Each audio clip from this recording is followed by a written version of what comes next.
Hello friends, अस्तित्व news 22 में आप सभी का स्वागत है साथियों। हम आपके बीच कुछ नए अपडेट लेकर प्रेजेंट हो रहे हैं साथियों। जैसा कि आज का अपडेट है, सैलरी स्ट्रक्चर के बारे में हम बात करेंगे साथियों। आपके बीच आप सभी साथियों से निवेदन है कि अपडेट पे बने रहने से पहले चैनल पे नए हो तो सब्सक्राइब करना नहीं भूलिए, बेल आइकन को जरूर प्रेस करिए ताकि हम आपके बीच साथियों ऐसे ही करंट अपडेट्स लेकर प्रेजेंट होते रहें, जिससे आप तक बहुत ही आसानी से सारे नोटिफिकेशन आपको मिलते रहें। तो चलिए अपडेट पे आगे बढ़ते हैं। विस्तृत जानकारी आप सभी साथियों के बीच हम साझा करते हैं, कृपया ध्यानपूर्वक सुनने का प्रयास करें। तो साथियों, आज का अपडेट है कि केंद्रीय कर्मचारियों को सबसे बड़ा तोहफा, यानी साथियों सैलरी में 2.5 गुना से ज़्यादा की बढ़ोतरी।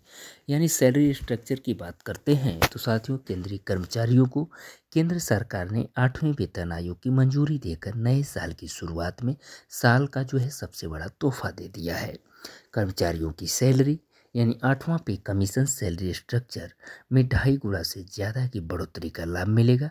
इससे केंद्रीय कर्मचारियों का पुराना सैलरी स्ट्रक्चर नए सैलरी स्ट्रक्चर में बदल जाएगा। तो साथियों, आइए जानते हैं कि केंद्रीय कर्मचारियों का नया सैलरी स्ट्रक्चर कैसा दिखेगा। तो साथियों, एचआर ब्रेकिंग न्यूज 8वां पे कमीशन सैलरी स्ट्रक्चर के बारे में बात करते हैं। तो 8वां वेतन आयोग के गठन को लेकर केंद्रीय कैबिनेट की मंजूरी मिल चुकी है। मोदी सरकार के इस फैसले के बाद 8वें वेतन आयोग से केंद्रीय कर्मचारियों के वेतन में बम्पर बढ़ोतरी की उम्मीद है। इसके साथ ही 8वें वेतन आयोग के लागू होने से सेवानिवृत्त हुए कर्मचारियों की पेंशन भी तगड़ी बढ़ोतरी होगी। साथियों, बजट से पहले केंद्रीय कर्मचारियों को मिली खुशखबरी। तो क्या खुशखबरी मिली है? तो साथियों, केंद्रीय कर्मचारियों को बजट में 8वें वेतन आयोग की घोषणा की उम्मीद थी, जो 1 फरवरी को बजट आना है। लेकिन उससे पहले ही केंद्रीय मंत्री अश्विनी वैष्णव ने 16 जनवरी को 8वें वेतन आयोग के गठन की मंजूरी की खुशखबरी केंद्रीय कर्मचारियों को दी। केंद्रीय मंत्री के अनुसार केंद्र सरकार हर हाल में 2026 में 8वें वेतन आयोग को लागू करने के लिए प्रतिबद्ध है। फिर साथियों, हम बात करते हैं 7वें वेतन आयोग के तहत मिल रही सैलरी भत्ते की। तो साथियों, केंद्रीय कर्मचारियों की सैलरी का स्ट्रक्चर है वह अभी 7वें वेतन आयोग की सिफारिशों के अनुरूप लागू है। 7वें वेतन आयोग को 1 जनवरी 2016 को लागू किया गया था। इसके बाद केंद्रीय कर्मचारियों की बेसिक सैलरी में तगड़ा इजाफा हुआ था और सैलरी 7,000 रुपये से सीधे 18,000 रुपये पहुँच गई थी। फिर साथियों, हम यूनिफाइड पेंशन स्कीम में बदलाव क्या हुआ है इसके बारे में जानकारी लेते हैं। तो केंद्रीय कर्मचारियों को 8वें वेतन आयोग के ऐलान के साथ ही केंद्रीय यूनिफाइड पेंशन स्कीम यानी यूपीएस पर उम्मीद जगी है। जैसा कि साथियों जगी है, कर्मचारियों की पुरानी मांग ओल्ड पेंशन स्कीम थी, जिसकी एवज में सरकार ने एनपीएस की जगह यूपीएस को लागू किया था। कर्मचारियों को नेशनल पेंशन सिस्टम यानी एनपीएस और यूनिफाइड पेंशन स्कीम यानी यूपीएस पेंशन में से एक चुनने का भी अवसर प्राप्त है। 8वें वेतन आयोग के तहत कर्मचारियों को पेंशन में बड़े बदलाव की उम्मीदें हैं। साथियों, कब लागू होगी यूपीएस? तो 8वें वेतन आयोग से पहले यूपीएस लागू हो जाएगी। यह केंद्रीय सरकार की ओर से 1 अप्रैल 2025 से शुरू होने जा रही है। जैसा कि यूपीएस पेंशन स्कीम में पुरानी पेंशन योजना और नई पेंशन योजना दोनों के फायदे मिलने जा रहे हैं। तो साथियों, यूपीएस में परिवार पेंशन जैसी सभी प्रावधान शामिल है। सैलरी में होगा बम्पर इजाफा।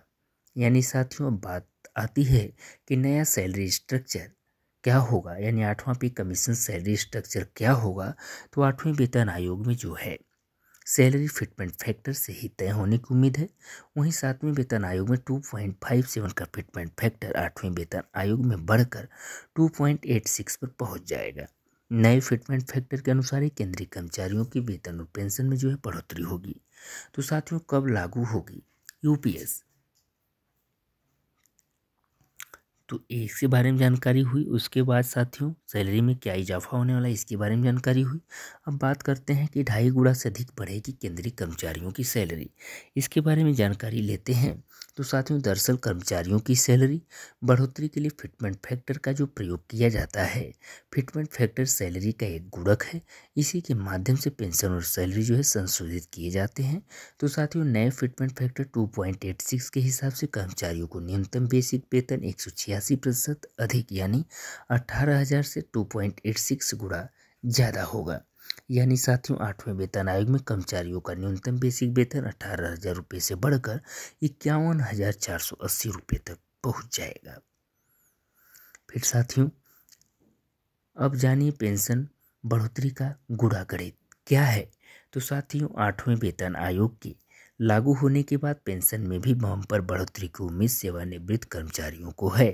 एक मीडिया रिपोर्ट में अनुमान के मुताबिक 8वें वेतन आयोग में मौजूदा न्यूनतम बेसिक पेंशन जो है 9,000 रुपये से बढ़कर 17,280 रुपये से 25,700 रुपये के मध्य संभावित है।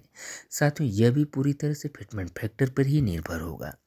फिर हम बात करते हैं कि फरवरी 2026 में मिल जाएगी बढ़ी हुई सैलरी। यानी साथियों केंद्रीय मंत्री अश्विनी वैष्णव ने 8वें वेतन आयोग की मंजूरी की जानकारी देते हुए बताया था कि केंद्र की नरेंद्र मोदी सरकार तय समय पर ही नए वेतन आयोग को लागू करने के लिए प्रतिबद्ध है। 7वें वेतन आयोग की समय अवधि जो है 2025 के अंत में समाप्त होगी। तो साथियों इस हिसाब से नया वेतन आयोग 1 जनवरी 2026 से लागू हो जाएगा। यानी फरवरी 2026 में जो है कर्मचारियों को 8वें वेतन आयोग के तहत बढ़ी हुई सैलरी मिलेगी। उम्मीद करता हूं साथियों चैनल में अंत तक बने रहे होंगे। अपडेट के बारे में विस्तृत जानकारी जो है आप ध्यानपूर्वक सुनने का प्रयास किए होंगे। यदि आप सभी साथी अपडेट से सेटिस्फाइड हैं तो कमेंट बॉक्स में कमेंट करके शेयर जरूर करें कि आपको अपडेट के बारे में क्या जानकारी मिली, जिससे आपके सुझाव और आपके कमेंट करने से कुछ जो भी आपके अंदर कन्फ्यूजन है वो सॉर्ट आउट किया जाएगा। और साथ ही साथ साथियों डिस्क्लेमर में कह सकते हैं कि जो भी सूचना हम आप तक प्रेषित कर पाए हैं वो मात्र साथियों इंटरनेट द्वारा प्राप्त की हुई सूचना है। स्थित न्यूज़ 22 खबर की पुष्टि नहीं करता। अधिक पुष्टि और सत्यापन के लिए साथियों आप सभी लोग ऑफिशियल वेबसाइट पर जाकर जांच करें, तदुपरांत इस पर विचार करें। आप सभी का चैनल पर बने रहने के लिए हम बहुत बहुत धन्यवाद प्रकट करते हैं साथियों। थैंक यू सो मच दोस्तों, ऑल ऑफ यू।